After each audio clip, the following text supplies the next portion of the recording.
Aujourd'hui, on va parler de... On est dans Shoftim, on continue Shoftim. On va raconter l'histoire qui s'est passée avec Dvorah Nevia.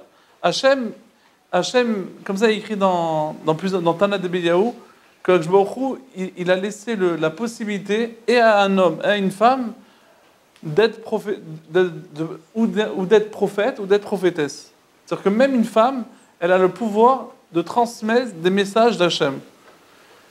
Si elle se comporte bien, elle se comporte comme une femme tzadékette, elle peut être vraiment une... On a vu, on sait que tous les patriarches et les femmes des patriarches, eux aussi, ils avaient la néviout, ils avaient la névoie, ils voyaient le futur. Mais Dvorah, elle, c'était spécial. Dvorah, non seulement comment ça a commencé? Elle était très, très, très érudite. C'était une femme, elle connaissait tout. Elle répondait dans des litiges, des disputes de Choshen Mishpat, tout ce qui concerne moi et son prochain, tous les problèmes, les problèmes financiers, les problèmes entre mari et femme, les problèmes, toutes sortes de problèmes d'argent. Dvorah, elle répondait. Elle était assise sous un palmier, Tomer, un palmier qui amenait un peu d'ombre pour que les gens ne se tapent pas le soleil, mais d'un autre côté, que ça ne fasse pas yichoud, qu'on sente pas que c'est un homme, par exemple, il rentre dans la pièce, c'est un bureau, c'est yichoud, c'est interdit de s'enfermer avec une femme. Donc elle s'assied sous un palmier pour que tout ce qu'elle fasse, soit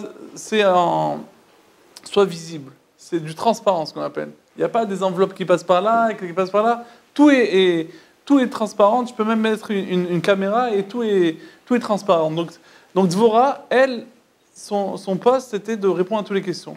Et il y avait une personne qui s'appelait Barak ben Avinoam. C'était quelqu'un de... Il n'était pas érudit du tout, il ne savait pas étudier, il était très faible, il était un Baal Tshuva, c'est-à-dire qu'il a commencé à faire la Tshuva, et ce Avinoam-là, ce Barak ben Avinoam qui a commencé à faire Tshuva, il voulait grave se marier avec Dvorah. Et il lui a demandé la main, et Dvorah l'a dit, ok, comme elle a vu qu'il avait des bonnes midotes, c'était quelqu'un de gentil, elle dit, ok, il n'est pas érudit comme moi, mais il est gentil, c'est le principal. Dans le couple, on ne regarde pas tellement, toujours, il y a plein de... On fait un peu des shidduchim, je fais un peu des shidduchim, et ça, des fois je parle à des filles, des fois je parle à des garçons, elle me dit, là, dernièrement, il y avait une fille là, que je fais rencontrer un garçon, elle me dit, ouais, mais le garçon, il est en fait... je sens qu'il n'est pas assez érudit comme moi, genre il n'est pas assez intello comme moi. Je dis, mais attends, mais dans la vie, quand est-ce que tu vas avoir de discussions de tellement intello? Besoin d'Hachem, tu vas avoir 1, 2, 3 enfants, et après ça y est, quoi, tu vois, les enfants, à peine moi, le soir, je commence à discuter avec ma femme, il y a le petit qui arrive, il saute sur moi, après il y a la fille, j'ai un problème dans le chumash, là j'ai un problème dans la Gemara, là j'ai un problème dans ci, ils ont tous des problèmes, c'est tous des problèmes. Et donc, quand il y a le temps de parler avec ta femme, alors quand tu parles avec ta femme, jamais... Alors, à table, des fois, il y a des discussions, ok, mais si tu fais une discussion trop philosophique, les enfants, ils ne vont pas suivre, quoi. Alors moi, si tous les enfants, c'est des grosses tronches, quoi, mais Donc, les massés, c'est pas vraiment ça, le couple. Le couple, c'est les midotes. C'est qui va renoncer, qui va savoir s'écraser. C'est très dur de s'écraser, d'être patient, de ne pas être nerveux. Vous rigolez, mais sachez que de ne pas être nerveux, de savoir être sympa avec sa femme. C'est vrai, au début, on est sympa avec notre copine, on est sympa. Notre copine, on n'a pas de copine, mais c'est-à-dire nos copines qu'on avait avant, mais maintenant, on n'a plus de copines, c'est des shidduchim.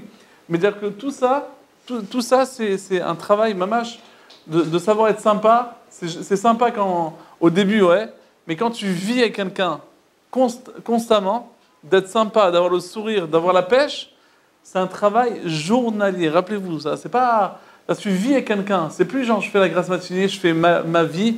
Tu es obligé de donner des comptes. Où j'étais, où tu étais, où j'étais pas, où je vais pas.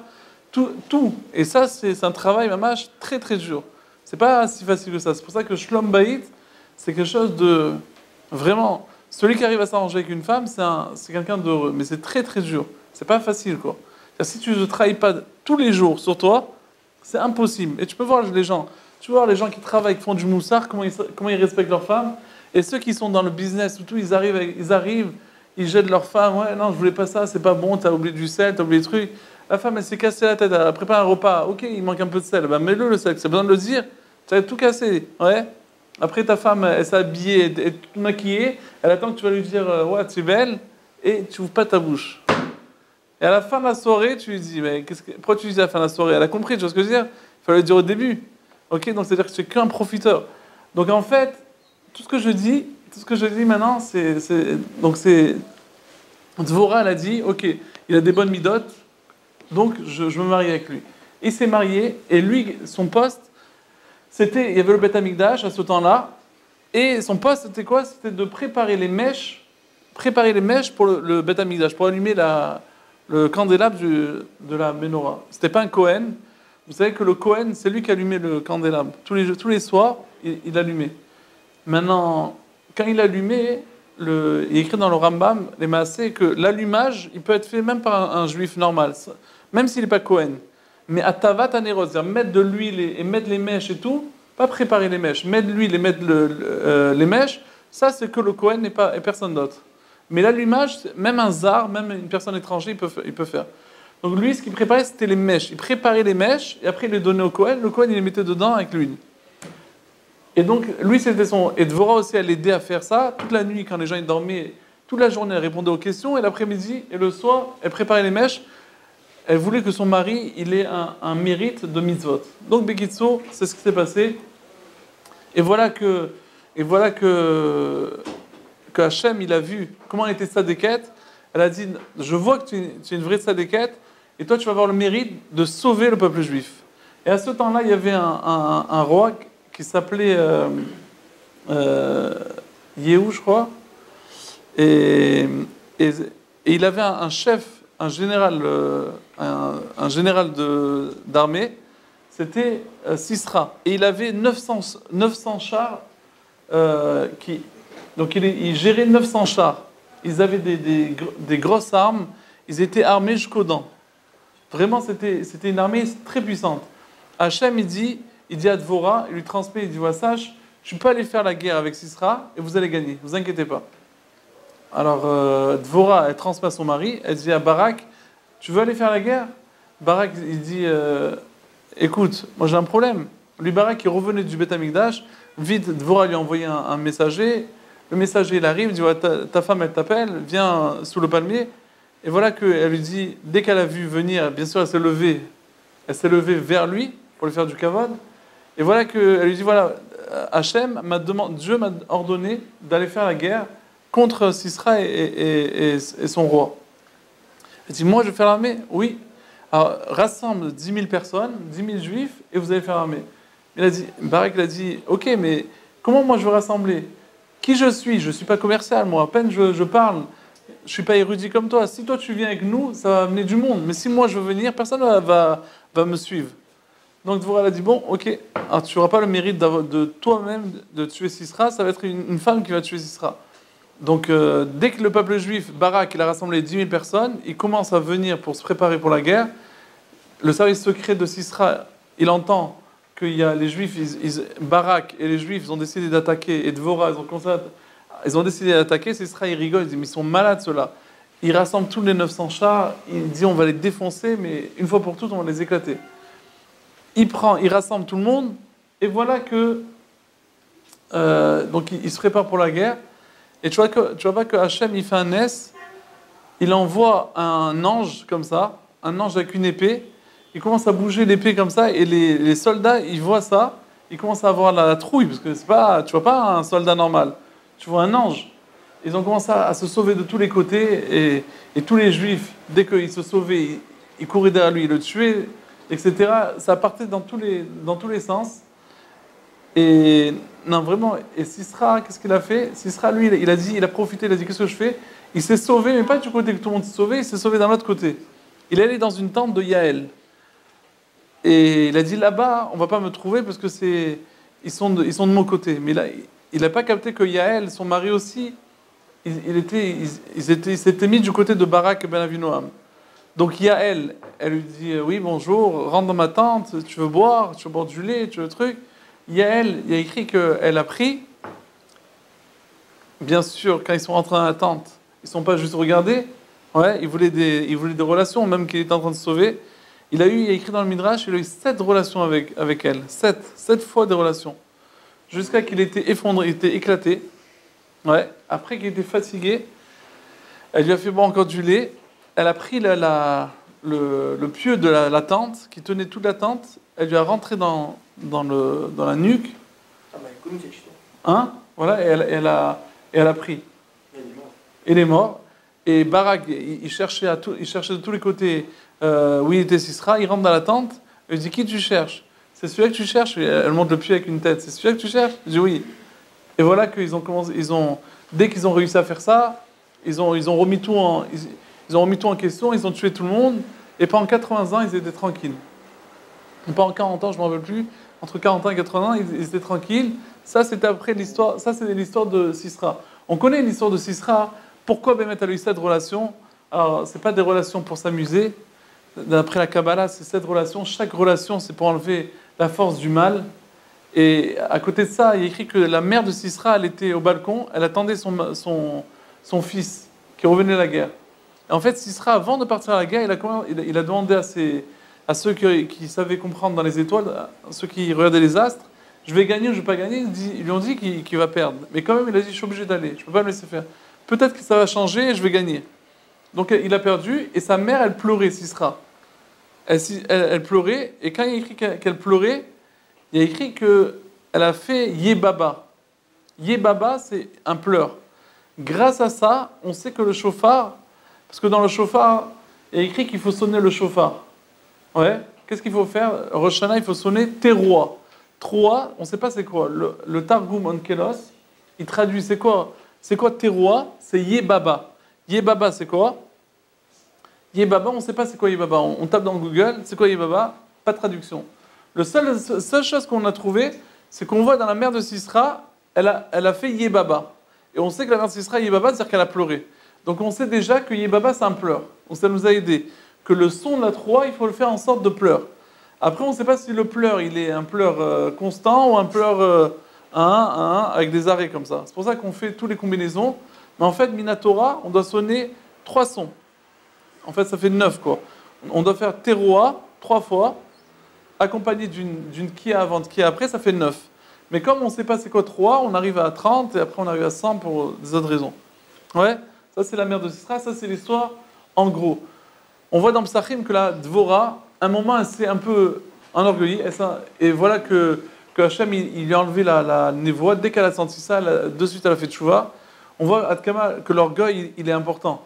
Une personne, on croit que l'orgueil c'est rien, mais il faut savoir s'écraser. Comme on a vu dans la Gemara, je vous ai ramené la Gemara dans Ktuvot, on voit à la fin de la Gemara de Ktuvot que Rébi, quand il y a écrit que Rébi est nifta, il est décédé, elle dit, depuis que Rébi il est décédé, la modestie, elle est partie de ce monde. Alors, il y en a un qui s'est levé, il a dit, non, il y a moi. Alors tous les commentaires, ils disent, le type, il a dit, c'est moi. Genre, on parle de modestie, il se la joue comme ça. Ça, c'est un modeste. Alors les commentaires, ils disent que la modestie, c'est pas de dire que quand tu as un bon, imagine tu as un monstre en informatique, ou tu as un monstre en Torah, on te demande, tu sais étudier, de dire que je suis un nul, c'est pas de la modestie, c'est l'idiotie. La modestie, c'est de savoir où tu es, de savoir ton endroit. C'est ça. Ouais. Et se la jouer, c'est quoi? D'être orgueilleux, c'est quoi? Orgueilleux, c'est de dire ce que tu n'es pas. Mais de dire ce que tu es, tu as le droit. Comme ça, on a appris. Ok, on voit dans la Gemara, je vais vous dire un très beau Dvar Torah. Écoutez, ce Dvar Torah, il est très joli. Il y a écrit dans la Gemara, dans Bamessia, il y avait une grande discussion entre Rabbi Eliezer et Chachamim au sujet d'un four. Vous avez entendu le four de Achnaï, là? Ce four-là, ce fameux four? Il y avait une discussion, est-ce que le four, il était tamé ou il était tahor? Il faut rentrer je ne rentre pas dans les détails, mais est-ce qu'il est tahor ou il est tamé? Chachamim, ils disent que ce four-là, il est impur. Rabbi Eliezer, il disait qu'il était pur. Et Rabbi Eliezer, il a dit, il a amené toutes les preuves du monde, ils n'ont pas voulu l'accepter.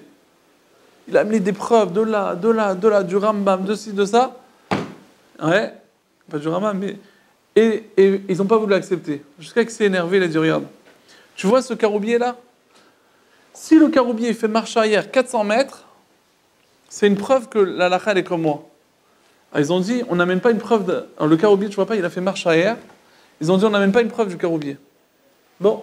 Alors Rabbi Eliezer, il continue, il dit, regarde, tu vois ce ruisseau là, l'eau elle coule du haut vers le bas.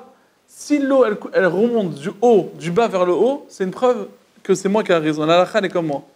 L'eau elle l'a fait comme ça, elle est montée du bas vers le haut. Ils ont dit on n'amène pas une preuve de Hamatamaïm, du ruisseau d'eau. Troisième chose, il a dit, vous voyez les murs du Beth Midrash, vous voyez là, si les murs du Beth Midrash ils tombent, c'est une preuve que la halakha elle est comme moi. Ils ont dit on n'amène pas une preuve de... Jusqu'à que Rabbi Yoshua il s'est énervé, il a dit jusqu'à quand vous allez... À quoi vous jouez, tout ça. Et ils ont dit dans la Gemara, jusqu'à qu'il y ait une voix céleste qui est sortie, elle a dit la halakha elle est comme Rabbi Eliezer. Ils ont dit on n'a rien à faire de la voix céleste, nous. La Torah elle n'est pas en haut, elle est en bas, donc c'est nous qui décidons. Et il y a des règles. Un particulier, Yachid Verabim, un particulier contre un Rabim, contre beaucoup, la halakha elle est comme beaucoup. Et nous les Chachamim, nous sommes beaucoup, donc la halakha elle est comme nous. Et comme ça se finit. Alors tout le monde demande sur la Gemara, d'abord, pourquoi toujours Rabbi Eliezer il dit, pourquoi Chachamim du ruisseau d'eau, on n'amène pas une preuve du caroubier, on n'aime pas une preuve des murs. Pourquoi ils ont besoin de dire ça? Dis tout simplement, on n'amène pas une preuve des nissim, c'est tout. Nous on veut une preuve écrite, pas une preuve... nous on veut quelque chose de puissant, pas stam. Qu'est-ce qu'ils ont besoin de dire? On n'a même pas une preuve de décider chaque chose, définir du caroubier, du ruisseau. Pourquoi toujours on a besoin de dire ça? Alors pour expliquer ça, le Gaon Vina, il veut dire qu'en fait, il y a trois choses. En fait ça vient dévoiler trois choses. Le caroubier, c'est istab kout bemoat, c'est se suffire de peu. Rabbi Eliezer il dit la halakha elle doit être comme moi parce que moi je sais me suffire de peu. Alors ils ont dit on n'amène pas une preuve du caroubier. Ok. Alors deuxième chose, le ruisseau d'eau. Le ruisseau d'eau c'est l'eau qui tombe du haut vers le bas, c'est-à-dire la modestie. Rabbi Eliezer il dit la halakha elle doit être comme moi parce que je suis modeste. Ils ont dit on n'amène pas une preuve de ça. Après il a dit ok vous voyez les murs du Beth Midrash, la Torah. J'ai beaucoup de Torah. Ils ont dit ça ne suffit pas ça. Alors il y a des commentaires qui demandent sur le Gaon. Mais c'est un peu contradictoire ce que tu racontes. Parce que qu'est-ce qui s'est passé? Il a dit, premièrement, qu'est-ce qu'on a dit? Que le caroubier, c'est synonyme de se suffire de peu. Qu'est-ce qu'il a fait? Il a dit, si la halakha est comme moi, que le caroubier fasse marche arrière de 40 mètres, de 400 mètres. Ok?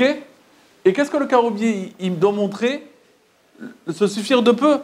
Alors tout le monde demande, il aurait dû faire en sorte que le caroubier, il recule pas. Mais qu'est-ce qu'il fait le caroubier? Le caroubier, il reste sur place, mais il se multiplie. Genre, moi je ne mange pas des fraises, je mange que des caroubes. Nachon, c'est ça qu'il veut montrer. D'après le Gaon, qu'est-ce qu'il veut montrer? Il veut montrer que quoi, qu'il se suffit de peu.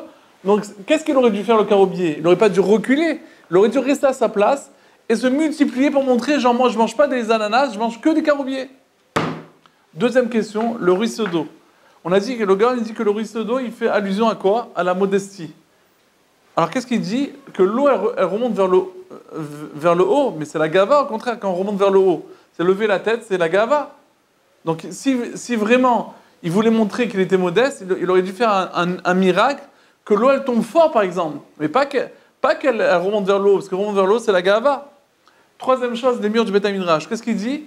Il veut montrer que c'est une Torah, qu'est-ce qu'il fait? Il fait tomber les murs du Beth Midrash. Au contraire, il veut montrer qu'il est Torah, il devrait montrer l'Aïchot de Polovitch, l'Aïchot de Chevron, un grand Beth Midrash, un méga. C'est ça qu'il aurait dû agrandir le Beth Midrash, mais pas casser les murs. Vous avez compris les questions? Bonne, non? Ah, écoutez ce pshat là, magnifique. Alors, Bémet, pour expliquer ça, j'ai entendu un très beau pshat, j'ai kiffé ce pshat. C'est que Bémet, si on regarde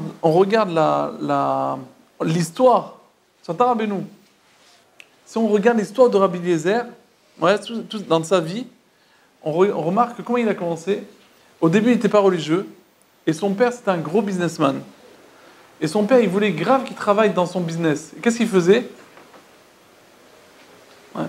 Son père, donc le père de Rabbi Eliezer, c'était un gros businessman, et il voulait grave que son fils il travaille dans son business. Donc il a commencé à dire, il travaille dans les champs avant, Et voilà, il dit, voilà, va mon fils, va labourer. Il lui a amené une montagne comme ça, en montée comme ça, super dure. Son fils, il a commencé à travailler un jour, Rabbi Eliezer, il travaillait comme ça, et il voyait que c'était trop dur. Il dit, c'est pas pour moi la terre, moi, j'arrive pas, moi c'est la tête, j'arrive pas à travailler dans la terre. Ah, il a dit, je peux pas, papa, je peux pas. Son père, il dit, ok, demain, tu vas pas travailler sur une montagne, tu vas travailler sur un plat. Il lui fait travailler, et il voit que c'est dur pour lui, il se sauve. Rabbi Eliezer, il va chez les rabbanim, il va dans une yeshiva. Il va étudier dans une yeshiva qui s'appelle une grande yeshiva.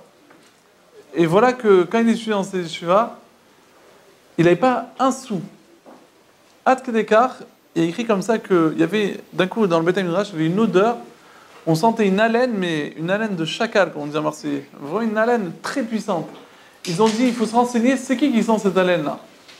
Ils se sont renseignés, ils ont vu que c'est Rabbi Eliezer, mais ils ont dit, mais c'est pas possible, qu'est-ce qu'il mange pour avoir une haleine comme ça?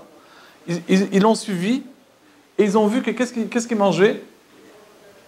Il mangeait pas, il étudiait toute la journée, il avait un sac de sable. Quand il avait faim, il respirait le sable, et c'est ça son manger. La Chabouda, vous avez fait comment? Attends, une seconde. C'est une bonne question, mais une seconde. Donc Rabbi Eliezer, lui, c'était mamash, il se suffisait de peu. Et Rabbi Yoshua, lui, non, pas du sable, la terre, excuse-moi, la terre. Et Rabbi Yoshua, qu'est-ce qu'il faisait, Rabbi Yoshua, lui, il faisait. Par contre, lui, il est né depuis la tétine, il était au Beth Midrash. Son père, il l'a amené au landau avec la poussette, et il a écouté de la Torah, le roi Torah. Depuis qu'il est né, il était dans le monde de la Torah. Il n'était pas Paris 16e, il était Paris, il était que Beth Midrash, que Ramod et Yeshua de Yosef. Ok? Toute sa vie était imprégnée de Torah. Alors, il dit comme ça, on explique comme ça. Rabbi Eliezer, qu'est-ce qu'il veut montrer au caroubier? Regarde, écoute ça. Rabbi Eliezer, il dit à Rabbi Yoshua et à Rachamim, la lacha, elle doit être comment? Vous savez? Vous voyez ce caroubier là? Vous voyez le caroubier? Comme on dit en marseillais, tombe le caroubier, enlève-le. Il n'y a plus de caroubier. Ok? Il n'y a plus. Rabbi Eliezer, il dit à Rachamim, est-ce que toi tu es capable d'étudier la Torah s'il n'y a pas de caroubier? Même si le caroub, vous êtes d'accord que c'est le summum de se suffire de peu? Enlève le caroubier. Est-ce que toi tu serais capable d'étudier la Torah si tu n'as pas de caroub? Rabbi Eliezer dit, moi j'étais capable, toute ma jeunesse, j'ai étudié, comment j'ai grandi? Avec du sable. Donc la halakha, elle doit être comme moi. Et quand même, ils ont dit la halakha, on ne veut pas écouter cette preuve. Deuxième preuve, il a dit quoi? Vous voyez ce ruisseau d'eau là? C'est quoi ce ruisseau d'eau? Vous voyez la Torah, toute la Torah que j'ai, jamais écrit, on sait que Rabbi Eliezer, jamais il disait une halakha en son nom. Jamais il disait un truc en son nom. Toujours il disait au nom de ses maîtres. Il disait, regardez, vous voyez toute la Torah que j'ai, moi? Regardez, moi, ma modestie, regarde, si tu veux savoir comment je suis modeste, moi, j'ai même pas de moi. Il n'y a pas de moi. Toute ma Torah, c'est de mes maîtres. Est-ce que toi, tu as une modestie comme moi? Je sais que tu es modeste, mais est-ce que toi, tu es modeste à un degré comme moi, que moi, j'ai pas de moi? Toute ma Torah, c'est mes maîtres. Comme on dit, Rapinkus, on dit modé ani. Pourquoi on ne dit pas ani modé? Il dit Rapinkus, on ne veut pas commencer la journée par un moi. On ne parle pas de moi. Je me rappelle que quand j'écoutais Rav Wolbe, il venait dans ma yeshiva, je lui mettais le micro, et il s'asseyait sur une chaise comme ça, et tous les mots de ses Shabbat, il faisait un chiot. Ok? Des fois, je n'avais pas les nerfs, mais je me disais, écoute, c'est Rav Wolbe. Bientôt, dans tout le monde, ils vont parler de ce Rav, et toi, il est là dans ta yeshiva, il vient dans ta yeshiva, et tu ne vas pas l'écouter? Donc, du coup, je l'écoutais, mais c'était très dur, c'était très long, il fallait être bien frais, quoi. C'était Motzei Shabbat en plus, et tout. Donc, mais il parlait, et il disait si on veut le moi, où on le voit, quelqu'un qui conduit la voiture, on voit le Ani. Le Ani, c'est le moi, ouais. Le type, il conduit, il se sent, je suis le patron. Tu vois, les gens en Israël, quand ils conduisent, ouais, c'est presque, c'est une bataille, quoi. Quand on fait un appel de phare, c'est comme si on te tire une balle, quoi, quelque part. Ouais, quelqu'un qui est dans la voiture, quand tu fais un appel de phare, c'est quelque part, c'est comme si tu as tiré une balle. Et quand tu le klaxonnes, c'est comme si tu veux te chauffer avec lui. Ouais, des fois tu sors de la voiture et tout, mais question, ça part de tous les côtés. Donc ce que je veux dire, c'est quoi? Dire que la voiture, c'est moi. Comme ça, il disait à Volbe. Quelqu'un qui conduit une voiture, c'est je suis là, je suis moi et je suis là. Et il faut essayer de diminuer ce je suis là. Je peux conduire, mais pas sentir que c'est moi. Il y a un patron en haut, on n'est rien. Ouais, comme je vous ai raconté que Mossé Shabbat, il y a un de dans notre communauté, 62 ans, le pauvre, il a fait Chazan à la choule, je raconté, il a fait Chazan, après il est revenu chez lui à la maison, il a chanté, il a fait Kiddush, il a chanté les Zmirot et tout, après il a mangé le repas, la pkeila, je sais pas ce qu'il a mangé, après il a mangé le dessert, il a mis son pyjama, il a commencé à tousser, cri de cardiaque, il est décédé. 11 enfants il a laissé. Un type 62 ans. C'est quoi ça? C'est-à-dire que, qu'est-ce que ça nous montre? Ça fait peur quand tu réfléchis, tu dis regarde, nous on investit, on commence à réfléchir, qu'est-ce que je vais faire, qu'est-ce que je ne vais pas faire. Mais tu sais pas que Dieu il a des autres comptes pour toi? Toi tu dois pas. C'est sûr qu'il faut prévoir un peu sa vie. Je dis pas, parce qu'on est dans un monde, mais ce monde-là, l'influence de ce monde, il est tellement fort qu'il t'attire à t'installer le plus possible.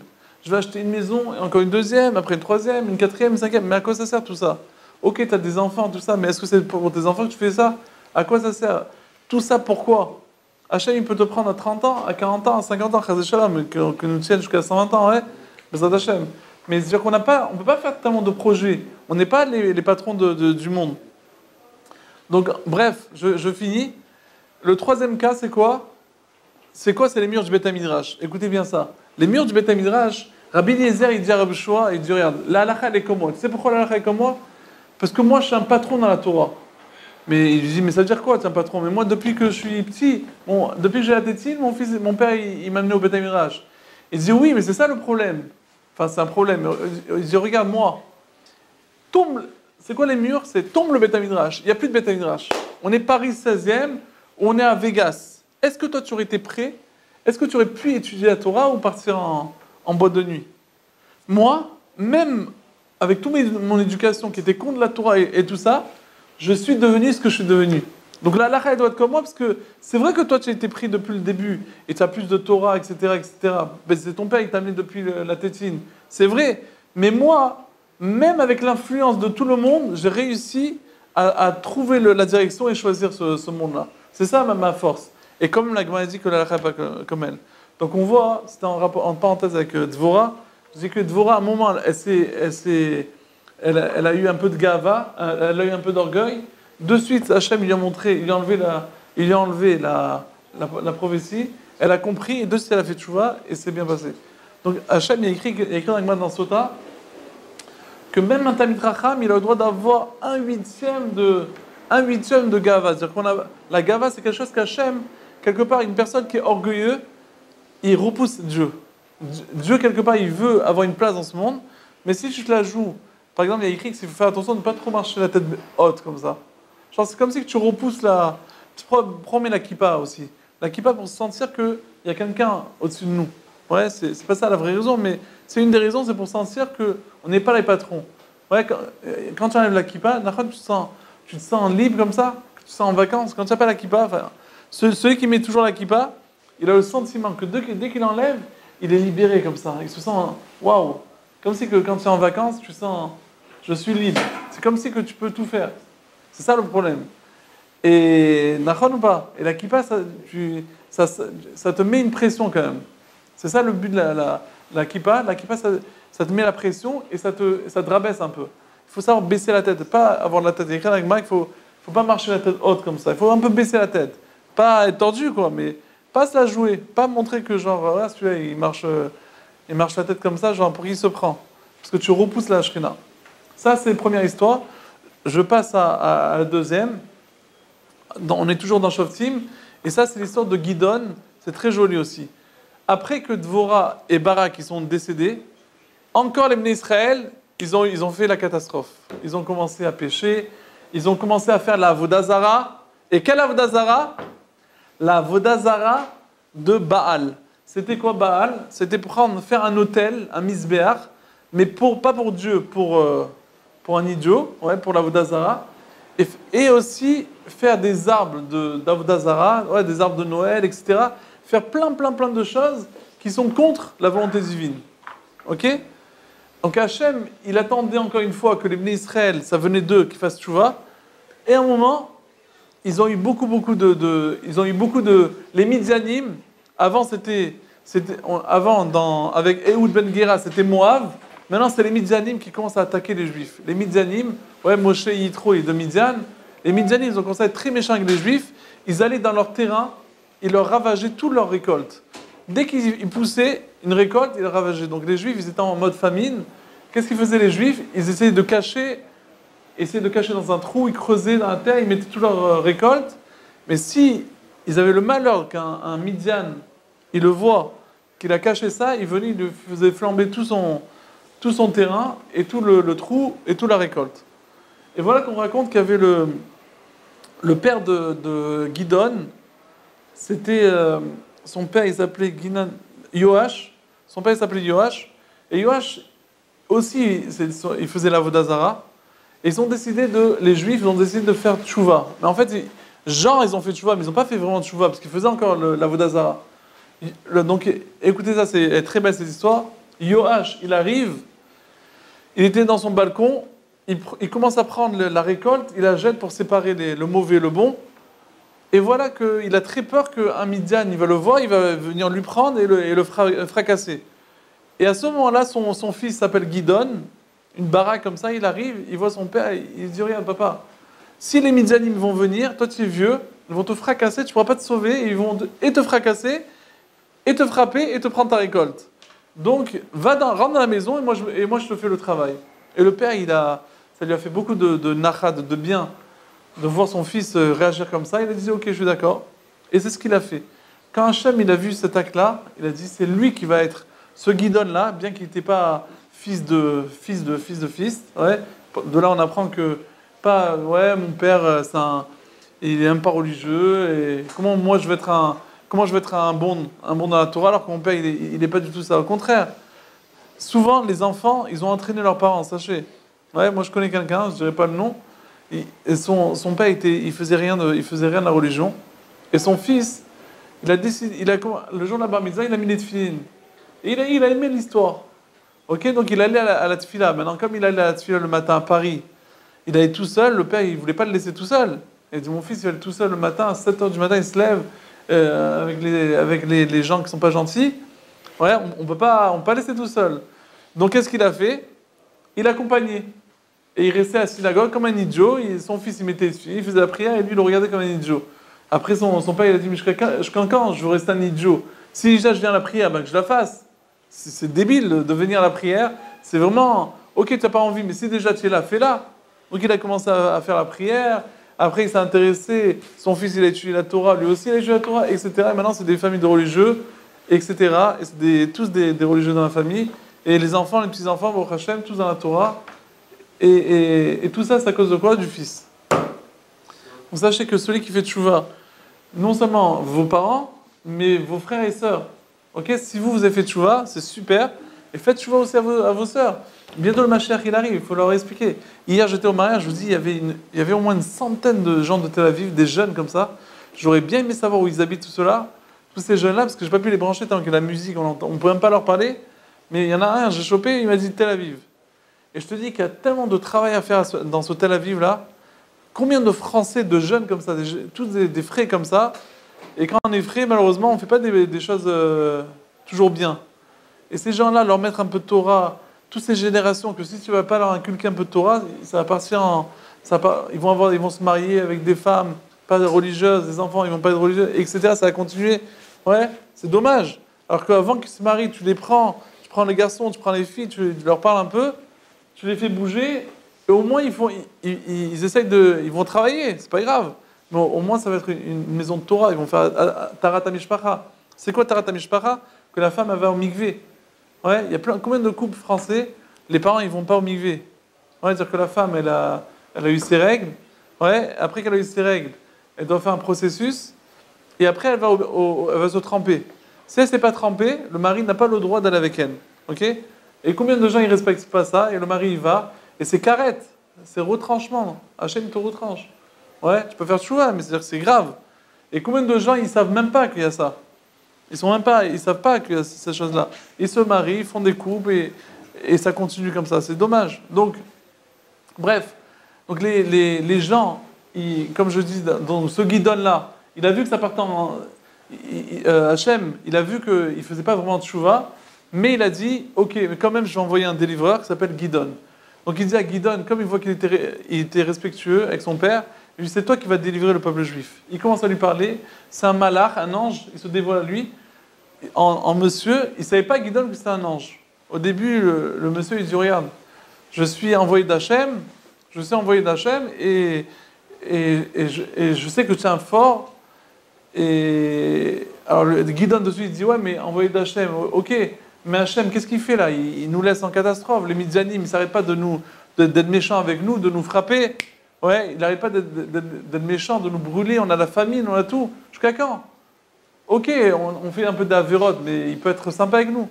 Donc il a vu que tout son discours, il n'était pas personnel, on sentait que c'était une personne responsable. Ouais, c'était un patron. Donc il a dit, c'est toi. Donc au début, Gidon, il pensait que c'était un avis. Il a dit, ok, c'est un prophète. Il lui a amené à manger. Et quand il lui a amené à manger, il lui a amené un plat de viande avec une soupe, avec de l'eau, tout ça. Il lui a dit, mets-le sur le rocher. Il a mis sur le rocher. Le malach, il a brûlé le manger. Et après, il a disparu. Et là, Gidon, il a capté que c'est pas un prophète, c'était un malach. Il a dit, waouh, un malach s'est dévoilé à moi alors que je suis pas, mon père, il n'est pas un grand rabbin, pas un grand rabbin et tout. On va m'enlever de mes mérites. Hachem, il se redévoile à lui, il lui dit, t'inquiète pas, on t'enlève pas du mérite. Tiens, un sadique, et c'est toi qui vas sortir le peuple juif. Qu'est-ce qu'il fait? La nuit, quand la nuit elle tombe, il prend 10 personnes. Et voilà que tous les gens de la ville, les juifs, ils ont préparé un autel pour demain faire un sacrifice interdit pour l'Avodazara. Et il y avait aussi un arbre déguisé comme les arbres qui déguisent à Noël, tout bien déguisé pour demain servir cet arbre-là, ça s'appelle Asherah. Et aussi deux vaches que ça fait depuis 7 mois qu'ils leur font manger plein pour qu'elles soient grosses, pour qu'elles soient bien, comment on dit, bien pleines, pour les approcher en sacrifice. Qu'est-ce qu'il fait Gidon? Hachem il lui dit, regarde, tu vois cet autel-là, tu le prends, tu le fracasses. Il a dit, mais si je fracasse la journée, tout le monde ils vont me tuer. Ils vont me fracasser. Donc qu'est-ce qu'il a fait? Il est venu la nuit, en pleine nuit, il n'y avait pas de caméra encore. Il a tout cassé, et l'autel, et l'arbre. Il a pris les 2 vaches. Il est allé à l'endroit où il avait amené le sacrifice, où il avait amené le manger au malach, et il était brûlé. Il va là-bas, il fait un misbéar, il prend les 2 vaches, il les sacrifie pour Dieu, et il va dormir à la maison. Ni vu ni connu. Et le lendemain, il se réveille, il voit la cour remplie de pierres, et l'arbre par terre, les vaches, ils sont disparus. Et il commence à faire une enquête comme ça, il commence à chercher. Et comme il y avait 10 personnes qui étaient au courant, ils ont découvert que c'était Gidon qui a fait ça. Ils vont chez son père Yoash, que son père, il faisait la Vodazara. Il disait, ton fils, on va le tuer. Yoash, quand il a entendu ça, que son fils, il a cassé et tout ça, d'un coup, il a une montée de... Il a fait tchouva, il a dit, attends, comment c'est possible qu'il a réussi à casser un dieu? Si c'est un dieu, pourquoi il ne s'est pas défendu? Ça veut dire que c'est du mytho, tout ça. Il n'y a pas de dieu. Qu'est-ce qu'il a? Donc, il a fait tchouva. Maintenant, il a dit, ils vont tuer mon fils, qu'est-ce que je vais faire? Il a dit, qu'est-ce que je vais dire? Regardez, au lieu de le tuer, mon fils, laissez les dieux s'arranger ensemble. T'inquiète pas, le dieu qu'il a cassé là, il va tuer l'autre dieu. Vous inquiétez pas, il va s'occuper de mon fils. C'est pas besoin de le tuer, laissez les dieux s'arranger. Et grâce à ça, Gidon il était sauvé. Donc il a été sauvé. Et maintenant Gidon, il doit faire la guerre. Il veut aller. Hachem il dit, va faire la guerre avec les Midzanim. Les Midzanim aussi, c'est des gens très très puissants. Ouais, c'est des gens forts. Et Gidon, il n'a pas des gens forts. Hachem il lui dit, alors Gidon il rassemble une tonne de monde. Hachem il dit, regarde. Moi, je veux pas que tu rassembles. Il a rassemblé 10 000 personnes. Hachem, il dit non, je veux pas qu'il y ait beaucoup de monde. Je veux pas qu'il y ait 10 000 personnes. Je veux que tout le monde voit que c'est la main d'Hachem. Si tu amènes beaucoup de soldats, ils vont comprendre que c'est des soldats, peut-être. Je veux que tu n'amènes pas beaucoup de monde. Ah, il commence à enlever. Il dit voilà, dis à tout le monde, celui qui a fait d'Avéroth, qui parte. Tu vois pas que le lendemain, il reste, je ne sais plus combien il reste le chiffre, il reste pas beaucoup. Tous ceux qui ont fait des péchés, ils n'ont pas voulu venir à l'armée. Et après, il restait encore beaucoup de monde. Alors Gidon, il a dit, Gideon, Hachem il dit à Gideon, je veux que il y a encore plein de gens dans le groupe qui ont fait la Avérote. Tu sais qu'est-ce que tu vas leur dire? Qu'ils aillent boire dans la source d'eau, et après je vais te dire qui reste et qui reste pas. Ils sont allés boire de l'eau. Alors, il y en a qui sont agenouillés, et il y en a qui ont pris l'eau, ils l'ont mis dans leur bouche comme ça. Alors Hachem a dit à tous ceux qui sont agenouillés, en fait, c'est ceux qui font ils font la Vodazara, parce qu'ils ont l'habitude de s'agenouiller. Ceux qui ont bu l'eau comme ça, ils font pas la Vodazara. Ben, sauf dans le compte, il restait 300 soldats. Tu vois, c'est de 10 000 à 300. 300 soldats, il a dit là, mais Gideon il a dit, mais c'est pas assez, 300, on va attaquer Midian. Midian, c'est des monstres. T'inquiète pas, je vais t'aider, vous allez gagner.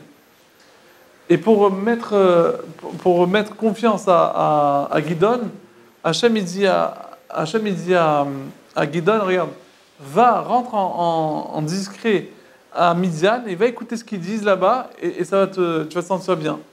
Et tu vois pas qu'il rentre doucement, il entend deux soldats, les soldats maintenant ils se préparaient pour attaquer les Juifs aussi, les Midianim. Et ils entendent deux soldats, ils disent ah j'ai fait un rêve, c'est quoi ton rêve? Ben, j'ai rêvé que Gideon il va venir, il va tuer tous les Midianim.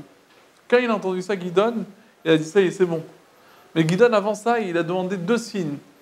Il a dit regarde, je vais mettre un papier comme ça, un papier par terre, et il va voir la terre, la terre au milieu. Si le papier, demain matin, il est mouillé et la terre qui est autour elle est sèche, c'est une preuve que je vais gagner. Le lendemain, il se réveille et il voit que c'est ce qu'il a dit. Il dit à Hachem, excuse-moi, je vois encore une fois. Si le papier il va être sec et le contour il va être mouillé, alors c'est une preuve que je vais gagner. Et le lendemain, Hachem il a fait ce qu'il voulait. Donc Gideon a été sûr, il a dit ça y est, je peux aller en guerre, je peux les défoncer. Qu'est-ce qu'il fait Gideon? Il dit aux 300 personnes, vous allez prendre une petite cruche avec du feu et vous allez prendre un chauffard.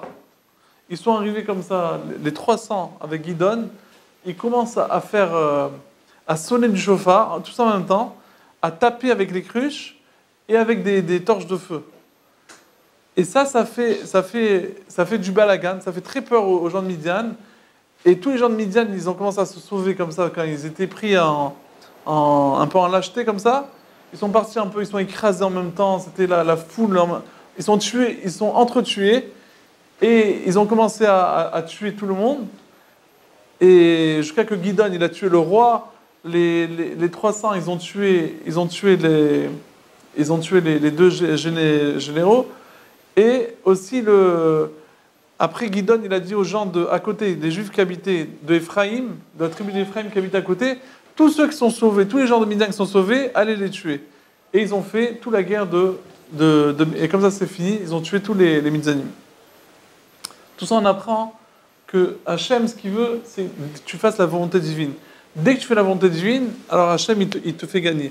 Écoutez ce petit Torah que je dis sur la paracha, c'est en rapport avec ce qu'on a dit, avec la volonté, c'est qu'on dit on parle d'Avraham, troisième paracha, on parle Lech Lecha. On sait qu'Avraham, il a écrit dans la vote qu'il a eu 10 épreuves. Il y a une marque dans le Rishonim, c'est quoi les 10 épreuves? Ça commence par quoi et ça finit par quoi? Tout le monde est d'accord, ça finit par Akedat d'Yitzhak, le sacrifice de Yitzhak. Mais ça commence par quoi? Alors, ce qu'on apprend en Gan, c'est l'Ech Lecha. Le premier Nissayon, c'est après que c'est installé, qu'il est devenu important, on ne te dit pas où partir. Ça, c'est le premier avis. Deuxième avis, c'était que Urkazim, quand on a jeté Abraham dans la fournaise. Ça, c'était la première épreuve. Alors, tous les commentaires, ils disent, si vraiment la première épreuve, c'est la fournaise, pourquoi on n'a pas cité? Pourquoi ça n'a pas été cité dans la Torah, la fournaise? Alors, écoutez ce que j'ai répondu. Première réponse que j'ai vue, tout simplement, parce que si on avait cité la fournaise, alors on aurait cru qu'Avraham, tout ce qu'Avraham, il était proche de Hachem, pas parce qu'il aimait Hachem vraiment. C'est par rapport à Karatatov, c'est reconnaissance. Imagine, je t'ai sauvé, tu es en train de te noyer, je t'ai sauvé. Même si tu m'aimes pas, tu es reconnaissant, un malasot.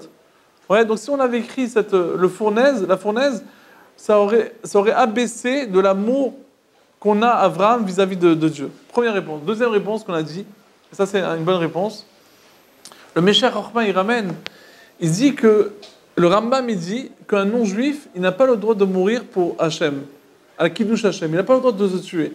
Donc c'est-à-dire que Noach, comme il était Avram, comme il était ben noir, il était fils de noir, il n'avait pas le droit de se jeter dans la fournaise. Il pouvait se rétracter. Nimrod, il lui a dit, c'était quoi? Il y avait une grande dispute entre Avram et Nimrod.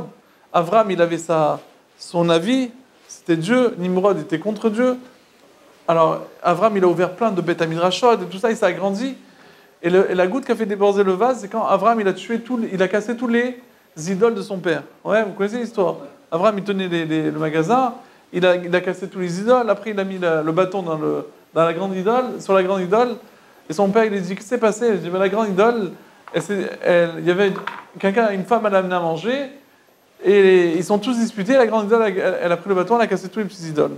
Il dit, mais tu te moques de moi, c'est une idole. Il dit, alors c'est une idole, je te prosterne. Écoute ce que tu lui racontes.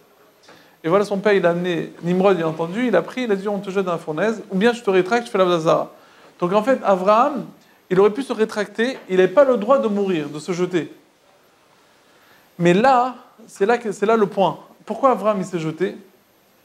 Il y a écrit souvent dans le chasse, il écrit, c'est quand les Bnei Israël ils font la volonté divine, là, c'est quand les Bnei Israël ils font pas la volonté divine. Comment on comprend habituellement?